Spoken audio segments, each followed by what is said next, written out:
Hello. My name is Faith Sterling. At my sister's wedding, my mother threw Coke in my face, then called me the disgrace of the family. That was after they stole the man I loved. Erased my name from the company I helped save. And edited me out of every photo like I never existed. But I didn't scream. I didn't beg. I made one phone call. And within minutes, their empire, their perfect little world, began to unravel. You ever wonder what it takes to make a family turn on their own? And how far someone has to be pushed before they push back? I've been silent for years. But not anymore. What would you do if the people meant to protect you turned you into their scapegoat? The drive into Napa Valley always used to calm me. Rows of vineyards rolled like green waves under a soft amber light, and the air smelled faintly of grapes and earth. But that afternoon, my hands gripped the steering wheel a little tighter. I told myself I was just nervous. Weddings always made me emotional, but deep down I knew it wasn't the ceremony that made my chest ache. It was whose wedding it was. Zinnia's wedding. My older sister. The Sterling family's crowning moment. The parking lot looked like something out of a lifestyle magazine: valet attendants, imported cars, floral arches, guests in pastel designer dresses. I stepped out of my car, straightened my navy blue dress, and smoothed a wrinkle that had no reason to be there. My reflection in the car window looked calm enough, but my pulse disagreed. A young attendant rushed up, his clipboard shaking slightly. "Name, please." "Faith Sterling," I said. He scanned the list, frowned, then looked again. "Sorry, ma'am. I don't see. Oh wait, Faithy Sterling." He mispronounced it like it was a typo on a coffee cup. I smiled, a small polite thing. "That's me." He handed me a name card with the same misspelling. Table 28, near the terrace. Table 28 turned out to be near the hallway leading to the restrooms, behind a pillar wrapped in fake ivy. My seat faced away from the vineyard view. The place cards near me belonged to relatives I hadn't seen since high school, second cousins who'd never once sent a Christmas card. Across the hall, I could see my mother, Vera, standing with her trademark elegance. Even from here she looked rehearsed, chin high, shoulders perfect, a smile that didn't quite reach her eyes. She lifted a hand in a short wave when she noticed me but didn't move closer. My father, Charleston, stood beside her, nodding politely to donors, his glass of champagne catching the afternoon light. And Zinnia, oh, she was radiant. The bride everyone wanted to photograph. Her dress shimmered, her laughter carried across the patio. She looked like she belonged to every moment, every camera flash, every cheer. I watched her move effortlessly through the crowd, collecting compliments like tips. Someone behind me whispered, "Who's that sitting over there?" Another voice answered, "I think she's the other Sterling daughter. The quiet one." I smiled without turning around. The quiet one. I guess that's what happens when your family's brand thrives on perfection, you become background noise. I took a sip of water, the condensation sliding down my fingers, and looked toward the sunset. Early fall light had turned the vineyards gold, and for a brief moment, I thought about leaving. I could drive back to Palo Alto before dinner, avoid the inevitable awkwardness. But I'd promised myself I'd show up. I'd learned long ago that sometimes strength isn't walking away, it's standing still when you'd rather run. I spotted Leora near the bar, the friend who used to swear she'd never work for anyone fake. She laughed now, loud and graceful, surrounded by Zinnia's PR team. When our eyes met, she gave me a small nod before turning away. I told myself it didn't sting, but lies have weight, even the small ones we tell ourselves. A waiter brought me a glass of wine I hadn't ordered. "Compliments of the family," he said. Of course. They couldn't have me sitting with an empty glass, someone might think they were neglecting me. Optics always mattered more than sincerity. When I'd accepted Zinnia's invitation months ago, she'd said, "You'll give the toast after dinner, right?" Something heartfelt but light. I'd spent nights writing that speech. 2 minutes of simple honesty. A reminder of when she was just my sister, not a brand. Now, I pulled the folded note from my clutch and read the first line again, to the bride I knew before hashtags. I almost smiled. Maybe I'd keep it short, no one liked long speeches anyway. The event coordinator, a young woman with a headset and forced calm, appeared beside me. "Miss Sterling. I'm sorry, we had to adjust the program a bit. We won't have time for your toast tonight. Things are running behind." "Behind," I repeated softly. "Of course." She hesitated, maybe sensing the tension I kept buried. "Mrs. Sterling thought it might be easier for you. Big crowds, you know." "Mrs. Sterling always thinks of me," I said, and the coordinator's smile faltered. A few minutes later, my mother approached. "Darling," she said, that word she only used in public, "I hope you're not upset about the toast. We had so many speeches already, and we're tight on time. You understand, don't you?" "Sure," I said. "It's not about me." "Exactly." She touched my arm briefly, her manicured nails cool against my skin. "You always were so understanding." She drifted away before I could respond. Dinner began. Waiters poured wine, laughter filled the air, someone clinked a glass for another speech. I watched them from my table by the pillar, feeling the distance not in feet but in generations. Zinnia stood and thanked everyone for coming, her voice smooth and practiced.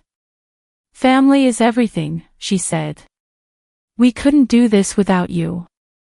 She glanced toward our parents, then the crowd, but not once toward me.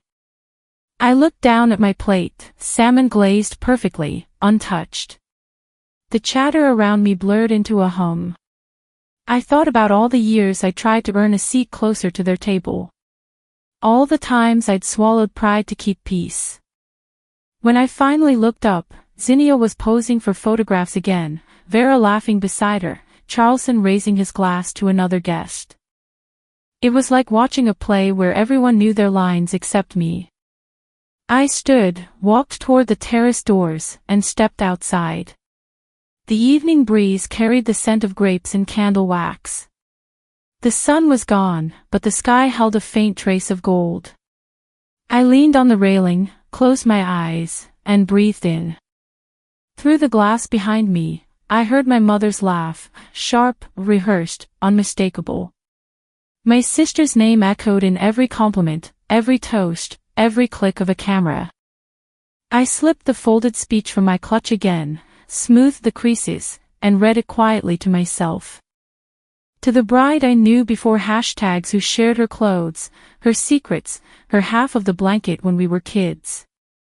May she remember that love doesn't need an audience. The words tasted bittersweet. I tore the paper in half, then again, until the pieces fluttered like confetti into the dark. I went back inside before anyone noticed I was missing. A waiter mistook me for staff and handed me a tray of empty glasses. I almost laughed. I set the tray down, returned to my seat, and looked at the happy faces across the room. Everyone here belonged to that glittering, seamless picture, everyone except me. I rested my hands on the table, the paper scraps gone, the noise fading into a dull hum. "Not today," I whispered. Not today would I shrink smaller than they already saw me. Not today would I let them decide who I was. The violinists began another song. I lifted my chin, watching Zinnia glide through the crowd, radiant under the lights. Inside, the storm I'd spent years quieting began to stir. She took my place in everything. I just never thought she'd take him too. The ceremony had started while I was still standing near the back row, pretending to be invisible. The string quartet played a delicate version of "Can't Help Falling in Love," and for a few seconds I could almost forget where I was. Then I saw him. The groom turned his head toward the aisle, and the air in my chest disappeared. Ethan. I hadn't spoken his name in years, but memory said it for me. My fingers went numb against the clutch I held. He looked older, a little broader in the shoulders, still wearing that patient expression that used to disarm me. His eyes scanned the guests and brushed right over me without recognition, or maybe with too much of it. When Zinnia appeared at the top of the stairs, the crowd gasped. The breeze caught her veil like something from a film. Ethan's eyes softened, the way they once did for me, and I realized this wasn't some cruel coincidence. He hadn't been stolen by fate, he'd been escorted here by my own family. I could hear Vera's voice from 2 years ago, cool and absolute. He's not our kind, Faith. He's sweet, but he won't take you anywhere. I'd believed her back then, believed that love should be practical, measurable. I told Ethan I needed time to focus on work. He said he'd wait. 2 months later, my mother invited him to one of Zinnia's charity events. Now he was waiting for Zinnia at the end of an aisle, not me. I felt heat creeping up my neck, but my face stayed calm. The woman next to me whispered to her friend, "They look perfect together." Perfect. That word again, the family anthem. The officiant began to speak. I only half heard the vows. My gaze stayed fixed on Ethan's hands, the same hands that once fixed my broken coffee maker at midnight, the same hands that now held Zinnia's. He slid the ring on her finger, and applause rippled through the crowd. I didn't clap. I couldn't. When the ceremony ended, everyone poured toward the open lawn for photos. I lingered behind, hoping no one would notice me, but a staff member waved me forward. Family picture time. I almost laughed. Family. Sure. The photographer lined us up near the fountain. Parents in the middle, bride and groom next, siblings on the ends. I stepped where he pointed, just far enough to keep from being cropped, but not far enough, apparently. The camera flashed, the smiles froze, and within minutes Vera was uploading it to every social platform she owned. Later, when I checked my phone, the picture read, "The perfect family. The happiest day of our lives." My face wasn't there. Cropped clean out, like I'd never existed. I didn't cry. I felt something else instead, something sharper, almost electric. Inside, servers carried trays of champagne and laughter filled the air. I made my way to the dessert table for some air, pretending to admire the cake. My niece, Zinnia's daughter from her first marriage, ran up to me, clutching a cookie. "Aunt Faith," she said with the clarity only kids have, "Mommy says you're the family's best helper." I knelt to her level, forced a smile. "That's very sweet of your mommy to say. You help everyone, right?" "Sometimes helping means stepping back," I said softly. She nodded like she understood, but she didn't. She shouldn't have to. As she ran off, I caught Vera watching me from across the room, her face unreadable. Maybe she thought I'd cause a scene. She didn't know that silence could scream louder than any outburst. The music swelled as guests toasted to eternal love and loyalty. I slipped out the side door into the vineyard. The night air was cooler now, tinged with the scent of soil and ripe grapes. I walked between the rows until the laughter faded behind me. Pulling out my phone, I opened the family's social feed again. The photo glared back at me, Zinnia, Ethan, Vera, Charleston, all beaming beneath fairy lights. I zoomed in on the empty space where I'd been standing. It looked cleaner without me, I supposed. Scrolling further back, I found more old photos, birthdays, holidays, business launches.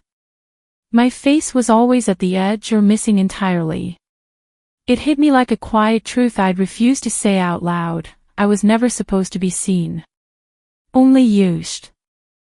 I leaned against one of the wooden posts and let out a breath that shook on its way out.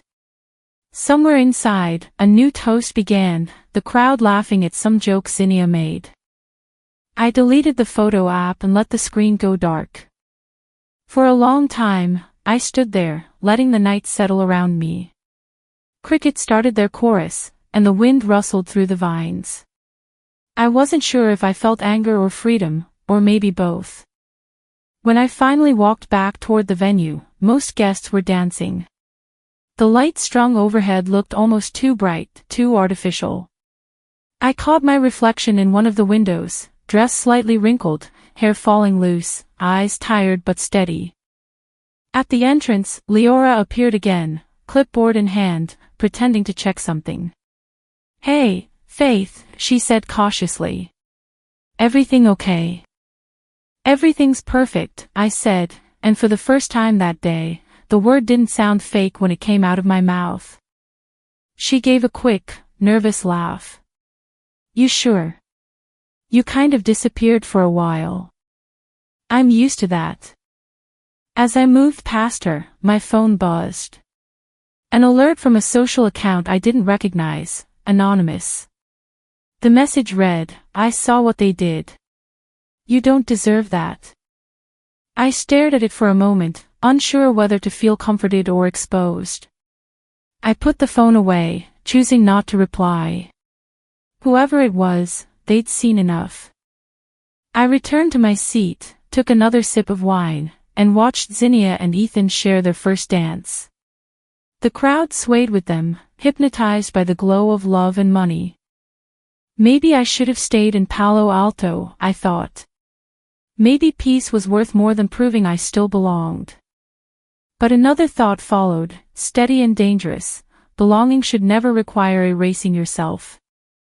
The song ended, applause erupted, and I realized I'd reached the limit of my endurance. I picked up my clutch, ready to leave quietly. As I turned toward the exit, the echo of my sister's laughter followed me out like an old ghost. He promised forever, and I believed him. But apparently, forever ends when your sister wants what you have. By the time the cocktail hour began, the light had turned golden, coating everything in that expensive kind of glow photographers love. I stood near the back patio, a glass of champagne sweating in my hand, pretending to enjoy the view. Laughter rolled across the lawn, polite and bright, but it carried an edge I couldn't shake. The musicians played soft jazz. The rhythm felt like a heartbeat that wasn't mine. The newlyweds posed in front of the fountain, Zinnia tilting her head just so, Ethan, my Ethan, resting his hand at her waist like it had always belonged there. Every flash of the camera pulled at a part of me I'd carefully buried years ago. I wasn't supposed to look. I wasn't supposed to feel anything. But memory has a nasty habit of not asking permission. He glanced up mid-photo and saw me. For half a second, his expression faltered. Then he looked away, focusing back on her. I turned toward the vineyard, acting as though I hadn't noticed. My heart, though, knew better. It beat once, hard, a reminder of what used to be ours. When the photographer finished, the crowd drifted toward the bar. I found myself at the edge again, half hidden by a row of fairy-lit trees. I felt someone approach before I saw him. Faith. The sound of my name in his voice froze me. I turned slowly. He looked exactly like I remembered, slightly awkward in crowds, fingers twitching near his cufflinks when he was nervous. "You look well," he said finally. It was a simple sentence, but I could hear the weight behind it. "So do you," I replied, steadying my tone. "Better than the last time we spoke." That landed. His jaw tightened. Before he could say anything, Zinnia appeared beside him, bouquet in hand, smiling too wide. "Oh. You two have met." "Once or twice," I said. Ethan shifted uncomfortably. Zinnia's gaze flicked between us, curiosity mixed with something sharper. She looped her arm through his and said sweetly, "We really should mingle, honey." He hesitated, then nodded. As they walked away, She turned her head just enough to flash me that look, the one that always said she'd won, even when no one else knew there was a game. I didn't drink the champagne after that. I just held it, the bubbles dying slowly, watching people toast to love while mine had been rewritten into someone else's fairy tale. The memory of the breakup slid in without warning. We'd been sitting in my apartment, surrounded by half-empty boxes. Ethan had been patient, as always. "You're pulling away," he said. "My parents think." "Your parents think I'm not enough," he interrupted. I remember his face then, open and hurt. "Do you?" I didn't answer. I couldn't. My mother's voice echoed in my head, "He's a good man, Faith, but good doesn't move the needle." When I finally looked up, he was already standing. "Call me when you stop letting them decide what you want." I never called. A year later, Vera announced Zinnia's engagement. To a man who sounded so familiar, I nearly dropped my coffee. Now, watching them from across the courtyard, the pieces fit too neatly to be coincidence. It wasn't fate. It was orchestration. At the bar, I caught sight of Leora nursing a glass of red wine, her eyes darting between me and the happy couple. I walked over, partly because I needed to know and partly because I didn't trust myself to be alone. "I didn't know you'd be working today," I said. She shrugged. "PR never sleeps." Her tone was too light. I tilted my head. "You've been managing Zinnia's brand for a while now, haven't you?" Leora looked guilty for half a second, then sighed. "I thought you knew." Zinnia always had a thing for Ethan. She just waited until it was clean. Clean. The word scraped against me. "Meaning?" I asked quietly. "Meaning she didn't go after him until you two ended. Technicalities matter in this crowd." I stared at her. "Did my parents know?" She hesitated. "Vera introduced them again at a charity dinner. She said you'd moved on." My pulse felt uneven. "And you said nothing?" Leora swirled her wine, eyes avoiding mine. "It wasn't my place." "It never is it?" I said, and left before she could answer. I stepped back into the open lawn. The sun was low now, the sky streaked in pink and amber. Waiters carried trays of appetizers. Somewhere nearby, Vera's laughter carried over the hum of conversation, sharp and proud, the sound of a woman who believed she'd engineered perfection. I walked toward the edge of the vineyard again, the rose glowing in the fading light. The truth slid into place like a puzzle I didn't want to solve. I wasn't the daughter who failed, I was the daughter who made their story inconvenient. "So that's what I was," I whispered to the vines. "A placeholder. A test run." I remembered the night after Ethan left. I'd gone to Vera for comfort. She'd sighed and said, "You're too complicated, Faith. He needs someone simpler, someone easier to love." It was never about him. It was about me being too much of something they couldn't control. When I turned back toward the lights of the reception, Zinnia was walking toward me, the hem of her gown lifted slightly, her smile practiced. She stopped close enough for the scent of her perfume, something expensive and deliberately subtle, to drift between us. "You should have stayed gone," she murmured, just loud enough for only me to hear. "This day isn't about you." I smiled, calm and slow. It never was. Her eyes flickered, a small crack in her composure, and then she walked away, her train whispering across the grass. Inside, I could hear another toast beginning. Laughter swelled again, that same glossy sound I'd grown up with. I looked back once, catching the last streak of sunlight over the hills. Vera stood near the terrace, waving for me to come over, her smile a mask that hid more than it revealed. I didn't move. My fingers found the phone in my clutch, tracing its edges. The thought forming in the back of my mind wasn't anger, it was precision. If they'd built a world without me, maybe it was time I built one that didn't need them. The violinist started playing again, soft and elegant, as if nothing had happened. I turned toward the hills, where the first stars were beginning to show, and let the noise fade behind me. I was never meant to belong.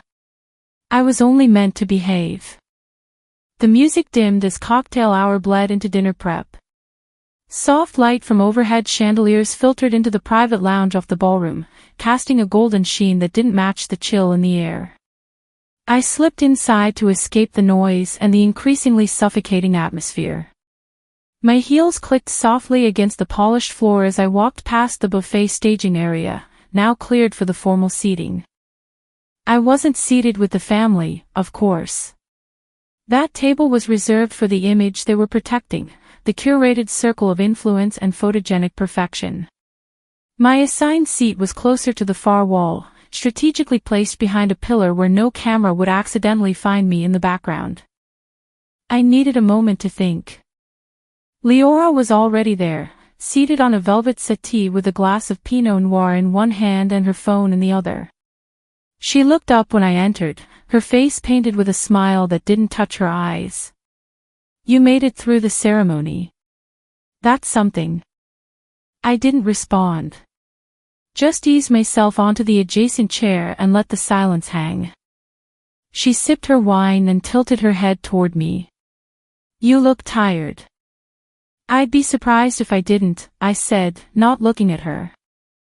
Leora leaned in slightly, dropping her voice to that faux-friendly tone she used when she wanted something to sound like advice rather than an attack. "I'd be too, carrying that grudge around all day." I turned my head, met her gaze squarely. "It's not a grudge if it's still happening." Her eyes flickered. Then she smiled again, soft, practiced. "Zinnia's not perfect, Faith. But she's the face people want. That's how branding works." I nodded slowly. "So you helped her erase me?" She didn't deny it. Just sighed and swirled her wine. "The family wanted clean narratives. You complicate things. Too many opinions, not enough polish. You think too loud." I felt that line cut deeper than I expected. "Vera always said Zinnia was easier to package," Leora added, almost casually.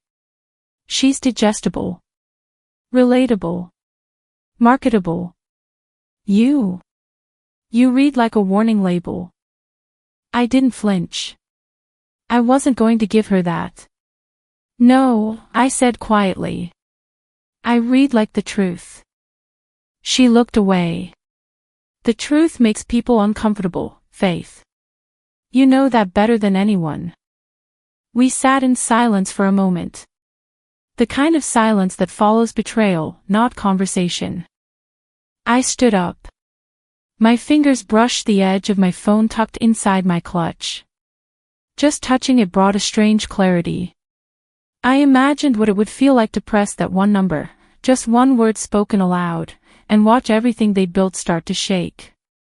But not yet. Charleston found me in the hallway as I stepped out of the lounge. He had that amused look on his face he always wore when he thought he was about to put me in my place.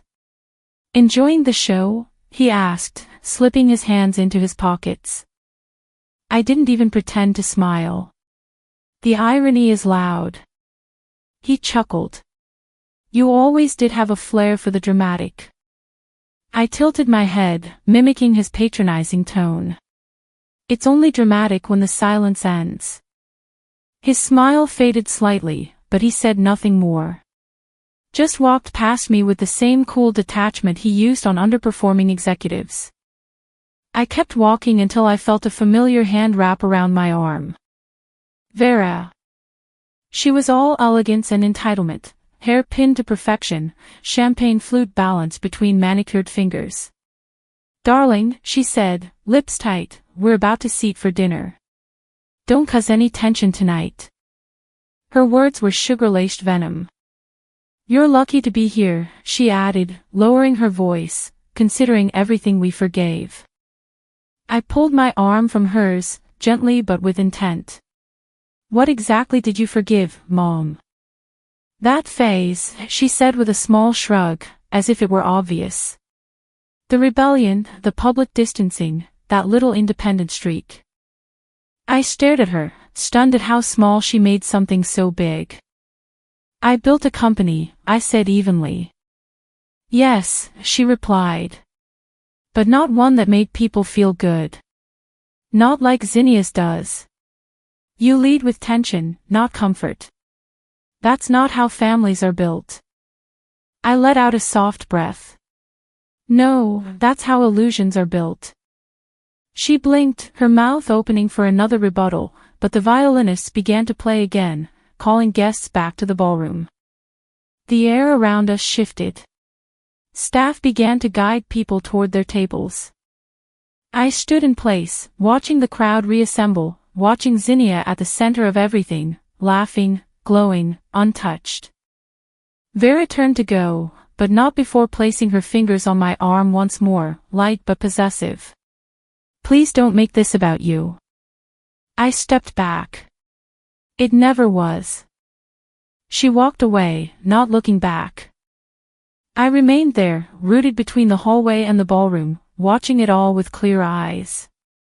My mind played the past on loop, the speeches I wasn't allowed to give, the man I wasn't allowed to love, the credit I wasn't allowed to claim. And now, standing just outside the spotlight they'd reserved for Zinnia, I felt the full weight of the years I'd kept quiet. I gave them grace. I gave them patience. And for what? To be written out of the narrative with a polite smile and a hand on the shoulder. To be tolerated like a wrinkle in the perfect linen. My hand found my phone again. I stared at the screen. No message. No call. Just the possibility. I walked to the edge of the ballroom, watched the guests settle, the chatter, the clinking glasses, the curated joy. I gave them years, I whispered. Silence. Grace. Loyalty. Let's see what happens when I give them truth. That truth arrived, cold, sticky, and public. Dinner service began like a Broadway production. Waiters marched in perfect rhythm, silver trays glinting under chandeliers. The air was thick with perfume, money, and pride. I stood near the back of the reception hall, next to the photographer's station, watching my family take center stage once again. The spotlight belonged to them. Always did. Vera's laughter rang first, sharp, familiar. She stood beside my father, their champagne glasses raised high as the room quieted. To my beautiful daughter, she began, voice smooth as silk over ice. To Zinnia, our shining legacy, and to Ethan, who completes our family in every way. Applause filled the hall. My father followed with his practiced sincerity. We couldn't be prouder. The Sterlings have always believed in excellence, and tonight, we see it before us. No mention of me. Not even a polite acknowledgement. I sipped water, my throat dry despite it. Around me, people whispered, exchanged approving glances, raised glasses. I could almost hear the silent narrative threading through their heads. Isn't this family perfect? Zinnia glowed under the praise, her arm looped through Ethan's. She looked every inch the poster child for grace. And I was the smudge on their glass.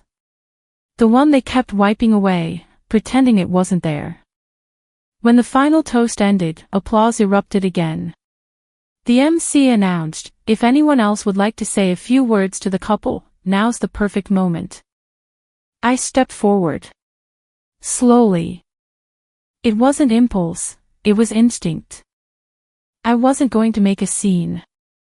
I wasn't going to humiliate them. I simply wanted to stand there, offer congratulations, maybe even prove that grace didn't only belong to those on the stage. But Vera saw me moving through the crowd, and her smile vanished. Faith, she said sharply, stepping in front of me halfway to the podium. Her voice carried, just enough to draw attention. "What are you doing?" "Offering a toast," I said evenly. Her hand tightened around her glass. "You've done enough tonight. Stay in your place." The words echoed louder than she intended. Conversations faltered. Heads turned. I froze. Not because I was afraid, but because I felt something shifting, a point of no return. My mother, Vera Sterling, loved control. Loved appearances even more. And when she felt either slipping, she turned cruel. I'd seen it in smaller ways before, backhanded comments, quiet punishments, the retraction of affection disguised as disappointment. But I'd never seen her lose control in public. Not until that moment. She lifted her glass, filled not with champagne but with Coke, her preferred symbol of restraint. "You can't stand it, can you?" she said, loud enough for the nearest tables to hear. "You can't stand not being the center of attention." "Mom," I whispered, calm, warning her without words. But she didn't stop. "You embarrass us every time you show up," she continued. "I let you come tonight out of pity. Don't make me regret it." A hush spread through the room like a wave. Guests froze. Cameras waited. She took a half step closer, and before I could move, she threw the glass. The Coke hit my face, cold and sweet, soaking into my dress and dripping down my chin. Gasps filled the air. For a second, all sound fell away. I could hear only the carbonation fizzing against my skin, smell the syrup clinging to me. Someone whispered, "Oh my God." Another voice muttered, "Is this part of the show?" Vera's breathing was ragged, her chest heaving. Then she said the words that would burn themselves into my memory forever. "You are the disgrace of this family." Silence. Even the violin stopped. I didn't move. Didn't blink. My hands stayed at my sides, slick from the drink. My eyes met hers, steady, unflinching. Inside, something old and heavy fell quiet. Not broken, just finally still. I wasn't shocked. Just done. Zinnia stepped forward, voice trembling. "Mom, stop." "Don't mom me," Vera snapped. "You don't understand what's at stake. I'm protecting our legacy." Ethan stood behind Zinnia, frozen, looking anywhere but at me. My father remained seated, his face unreadable. Protecting their legacy. Always their legacy. I could feel hundreds of eyes on me. Cameras flashing. Guests whispering. The sound was a dull roar, but my focus narrowed to the 4 people who had made me invisible my entire life. And now they couldn't look away. I took one slow breath. Then another. Without a word, I stepped around my mother, through the aisle of stunned guests. The wet fabric clung to me, the sticky Coke sliding down my collarbones, but I walked as if nothing had happened. Each step sounded like its own decision. At the door, I stopped. Turned. Vera was still staring, her expression caught between fury and fear. I pulled my phone from my clutch. Scrolled to the contact labeled General Counsel, Ethics Division. My thumb hovered for a moment. I thought about the years of silence, of bending, of enduring.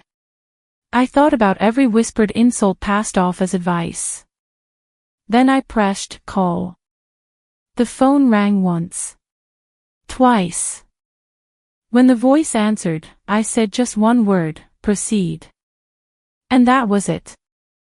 I ended the call, slid the phone back into my clutch, and looked out at the room one last time.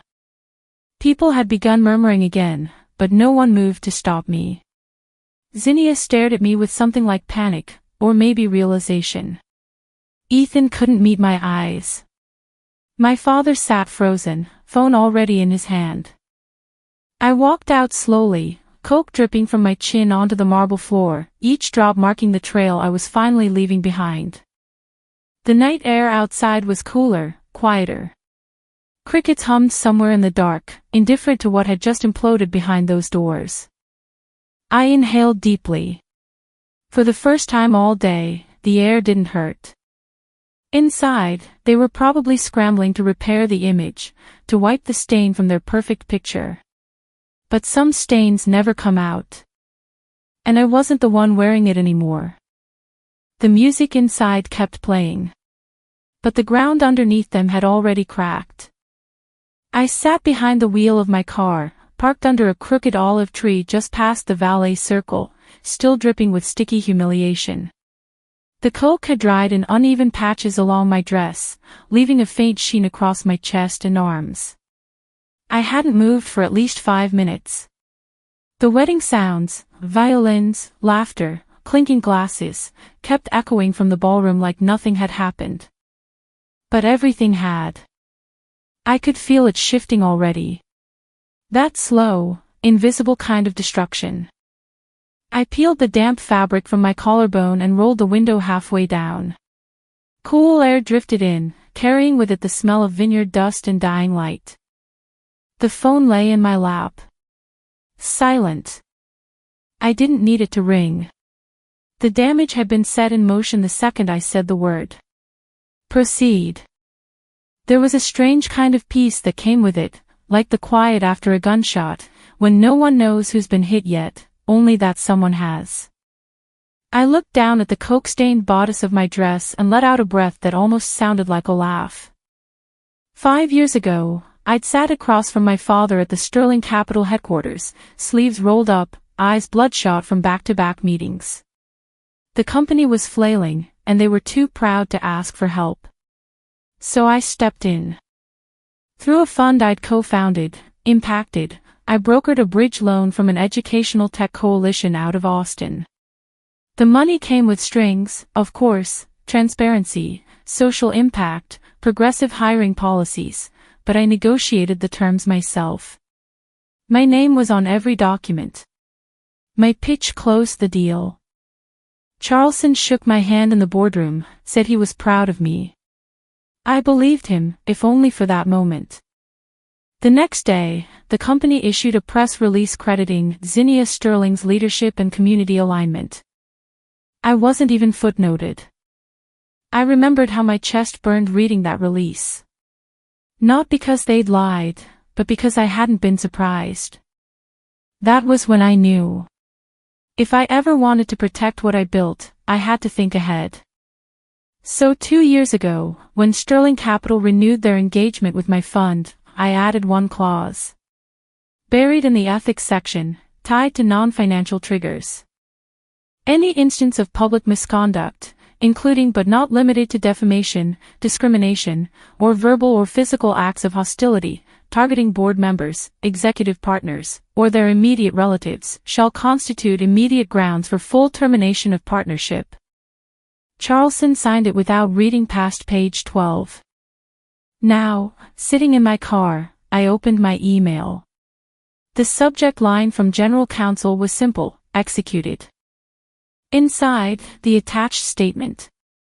Effective immediately, our fund withdraws from all financial and advisory partnerships with Sterling Capital due to a breach of ethical standards as outlined in Clause 7.4. No elaboration.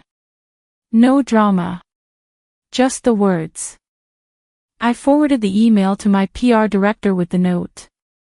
Push to press in 10. Internal ping first.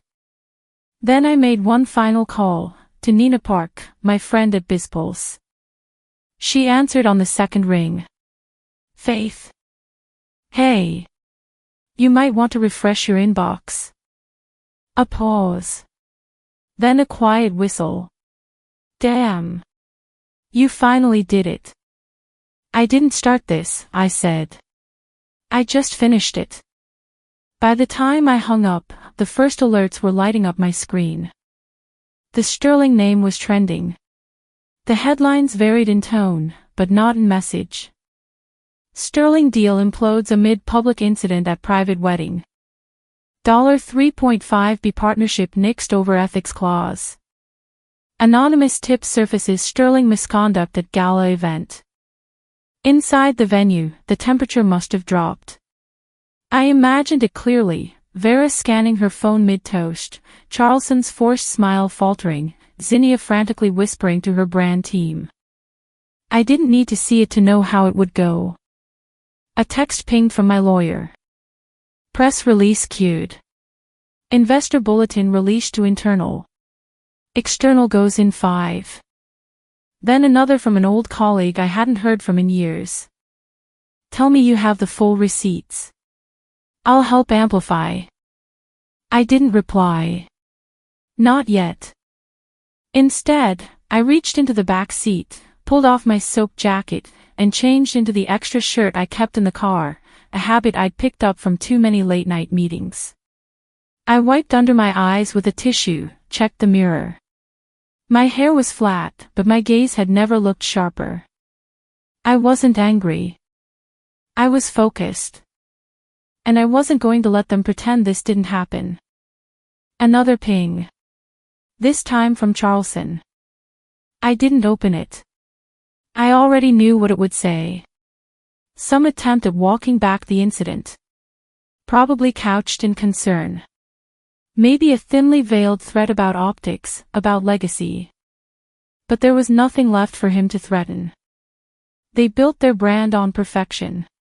On keeping the mess behind closed doors, silencing anyone who didn't fit the story. But I'd stopped asking to be written in. I'd written my own ending. This wasn't revenge, I whispered, watching the last light fall behind the trees. This is correction. And when the darkness finally took the horizon, I didn't feel lost. I felt free. By morning, they'd lost more than a contract. They'd lost the illusion. The wedding wasn't over, not technically. The music inside still played. Waitstaff moved like ghosts, clearing plates guests no longer touched. But there was no recovering the mood. Not when phones were lighting up every 10 seconds with headlines they never saw coming. I didn't go back inside right away. I stayed outside under the trellis, letting the last of the vineyard air settle around me. I didn't need to watch the chaos unravel firsthand, I could feel it from where I stood. But eventually, I stepped back in. Not because I had anything left to say, but because I wanted to see the lie unravel from the inside. I re-entered through the service hallway, walking past the storage room and through a side door into the reception's media lounge. That room had been set up as a showcase, screens displaying the couple's engagement footage, their charitable projects, their brand partnerships. Ironic, given that the room now felt like a crime scene. Inside, Vera was whispering furiously to Charleston. Her phone was in one hand, a crumpled napkin in the other. She looked shaken in a way I'd never seen before, more unmasked than undone. Leora stood nearby, expression pale, her wineglass untouched. Charleston held his phone up toward Vera. It's in Bloomberg. They're running with the ethics clause quote. Damage control, she snapped. We need a statement from the family. We'll say it was miscommunication. Emotional stress. Spin it. They have the contract, he said. They're quoting the clause. I stood in the doorway and didn't say a word. I let the moment settle before I took a step in. The sound of my heels snapped everyone's attention toward me. Zinnia entered a beat later from the other side, panic written across her perfectly contoured face. You let her do this, she hissed at Vera. You stood there and let her ruin me. Vera didn't answer. Zinnia's voice rose, trembled. I spent years building this image. I gave up everything for that legacy, and you just let her torch it in front of the whole world. I told you not to invite her, Vera said through gritted teeth. She wasn't supposed to matter anymore. The air thickened. I walked fully into the room now, calm as glass. That's the problem, I said. You build your legacy on silence and omission. You thought if you erased me from enough photos, I'd stop being real. They turned toward me as one. Vera's lips parted, maybe to defend, maybe to deny. But I didn't give her the chance. I reached into my clutch and pulled out a small manila folder, old school, deliberate. I laid it on the counter next to the charcuterie that no one was touching anymore. This, I said, tapping it, is the original campaign. The one your wellness brand is built on. Every word, every slogan, every partnership idea. All mine. All dated. All signed. All sent from my email. You didn't just steal the spotlight. You stole the substance. The room fell silent. Leora let out a shaky breath and muttered, "I can't." She left without looking back. Zinnia reached for the folder but stopped when she saw my face. She looked smaller than I remembered her, stripped of the stage, the spotlight, the social media filters. Just a woman, exposed. You erased me from the photos, I continued. But I was the frame. Zinnia blinked fast, as if tears might save her. Vera tried to recover. We were protecting the family. That brand means something. We couldn't let you. You didn't protect the family, I said, cutting her off. You protected your version of it. The one where I didn't exist unless I was useful. The one where you took credit for what I built because you were afraid of how much I could do without you. I paused, not for effect, but to keep myself from shaking. There's a difference between legacy and leverage, I said. And today, I'm the one holding the latter. Charleston stepped forward finally, eyes bloodshot. You've made your point. No, I said. I've made my boundary. The photographer had snuck into the room at some point. I saw the flash catch in Zinnia's eyes. Her face crumpled, not with guilt, but with fury. You just blew up everything we worked for, she spat. I looked at her with more pity than anger. No. I just turned on the lights. I walked toward the door. Just outside, the hallway had filled with murmurs. Reporters, guests, vendors, the whole machine was digesting the collapse in real time. I stepped into it, letting the moment take whatever shape it needed. Someone pushed a mic toward me. Do you have a statement? I paused. You'll hear from the company, I said, not missing a beat. I'm done speaking for them. And with that, I walked out into the vineyard night. The flashbulbs followed me for a few steps, then faded behind the stone walls. The air was crisp. Still. My shoes crunched on gravel as I made my way back to the parking area, away from the legacy that was never mine. Inside, they were probably scrambling to delete photos, draft apologies, salvage what they could. But the internet doesn't forget. And tonight, the story was no longer theirs to edit. By morning, they'd lost more than a contract. They'd lost the illusion. The ballroom had thinned out into pockets of whispers and discarded champagne flutes. Tablecloths were wrinkled, centerpieces slightly wilted. There was no music now, just the soft murmurs of guests trying to decide if it was polite to leave yet. Charleston paced near the back of the room with his phone pressed to his ear, murmuring what sounded like damage control to someone in New York. Vera sat in one of the empty chairs, her posture still regal but her hands clutching a cocktail napkin like a lifeline. Zinnia had disappeared into a side room earlier, and no one had seen her come out. A few assumed she was crying. Others guessed she was reapplying makeup before any cameras caught her with the wrong expression. I walked back into the room from the side hall, my heels tapping the polished floor, echoing louder than the conversations. The black coat I'd changed into was clean, sharp, and unapologetically mine. I had tied my hair back, not to look polished, but to feel unburdened. No one announced me. I didn't need them to. I walked straight to the stage, bypassing the stunned faces that slowly began to turn toward me.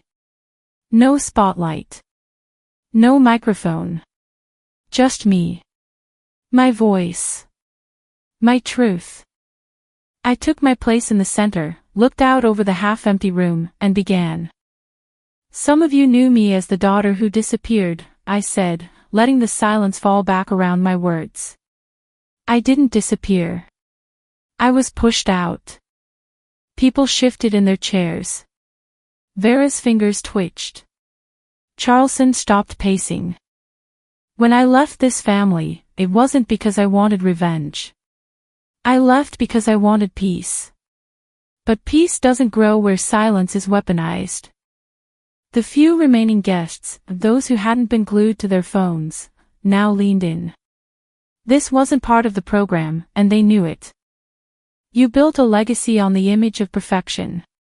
But perfection is hollow when it requires erasing the people who built it. When it depends on cropping faces out of pictures. When it rewards silence and punishes truth. The room stayed still. I could feel the pulse of every eye on me, but for once, it didn't make me shrink. I never wanted a war, I continued. But I won't be buried under a story that doesn't belong to me. Not anymore. I took a breath and then let the words I'd carried for years come out, clean and true. I didn't ruin this family. I paused, let the weight of that sentence settle in the air like smoke. They ruined the only part of me still willing to protect them. A hush followed. A silence so sharp I thought I could hear someone's phone buzzing in their lap. Then, unexpectedly, someone clapped. Just once. Then again. A few more joined. And then the whole room, what was left of it, was clapping. It wasn't loud. It wasn't thunderous. But it was honest. And that was enough. I stepped down from the stage. Vera stood. Her face was unreadable, but her voice was tight. You don't get to rewrite history like this, she said. I stopped, turned to face her one last time. I'm not rewriting it, I said. I'm just not letting you write it alone anymore. We held eye contact for 3 long seconds. That was all I needed. I kept walking toward the doors at the back of the ballroom, where a few reporters had gathered, kept at bay by event security. One of them stepped forward hesitantly. Faith Sterling, he asked. Do you have anything you'd like to add? I reached into my bag, pulled out a flash drive, and handed it to him. It's the original proposal, I said. The one with my name on it. His eyes widened. Would you be willing to? No, I cut in, calm but firm. That's all I need to say. I walked out before he could finish the question. Outside, the cool air wrapped around me like a reset. I took one step onto the gravel path leading to the parking lot when my phone buzzed again. I looked down and saw the alert. Sterling Capital stock down 13% in pre-market trading. I didn't smile. I didn't need to. I walked to my car, opened the door, and sat in the driver's seat for a moment, letting the night settle around me. I watched the reflection of the ballroom windows glow in the rearview mirror, and for once, I didn't feel like I was on the outside looking in. I was exactly where I needed to be, finally, fully, on the other side. But the final chapter wasn't theirs. It was mine. Morning came slow and soft. No alarms. No frantic emails. No calendar reminders. Just light easing in through the gaps in my blinds, gentle and undemanding. For the first time in a long while, I didn't wake with the need to brace for something. I sat up slowly, shoulders aching slightly from how I'd slept. The black coat I wore last night still hung on the back of my bedroom chair, draped like a flag after a battle. My dress was folded over the hamper, its neckline still marked faintly with the outline of dried coke. My phone was already vibrating when I reached for it. Emails. Dozens of them. News alerts, press releases, social media tags. My inbox pulsed with links, quotes, screenshots. People wanted statements. They wanted clarification. I didn't give it to them. Not yet. Instead, I walked to the kitchen and filled the kettle. While the water boiled, I opened the curtains and let the sun fall across my small dining table, where my grandmother's notebook sat waiting.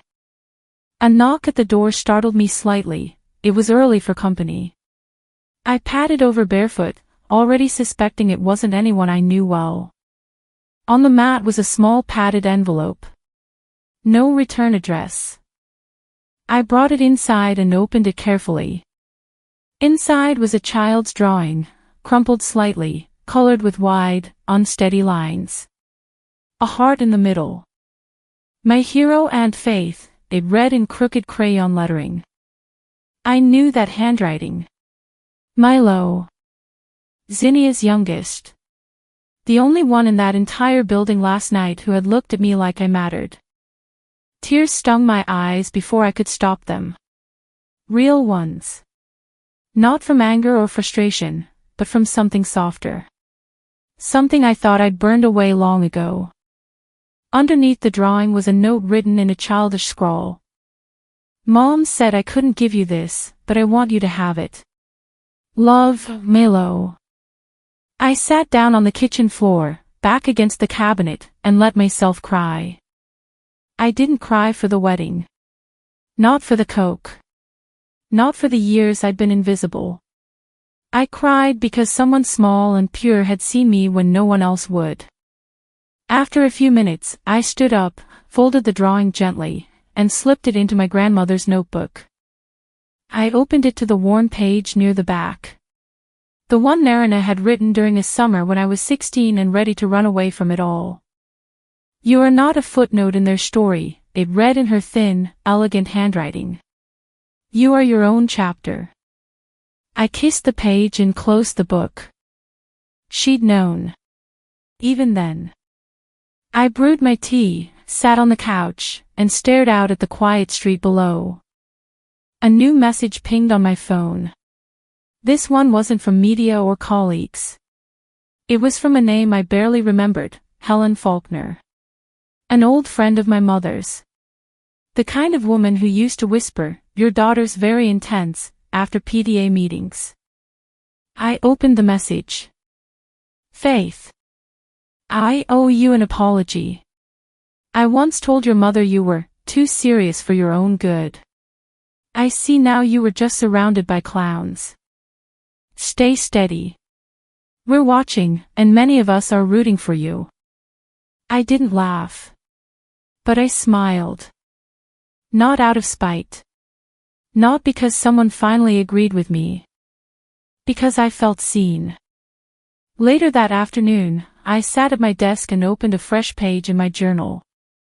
I didn't win, I wrote. I didn't need to. I just stopped bleeding in silence. That was enough. I didn't know if I'd ever speak to Vera again. Or Charleston. Or Zinnia. I didn't know if they'd ever ask for forgiveness, or if they'd even want it. And honestly, I didn't care. Some bridges aren't burned out of anger. Some are simply meant to end. At 4 p.m., I stepped onto my balcony. The late afternoon light was golden and slow, casting long, honest shadows. I opened my laptop. Today, Foundry launched. It wasn't a splashy launch, no press conferences or ribbon cuttings. Just a quiet post, a mission statement, and an invitation.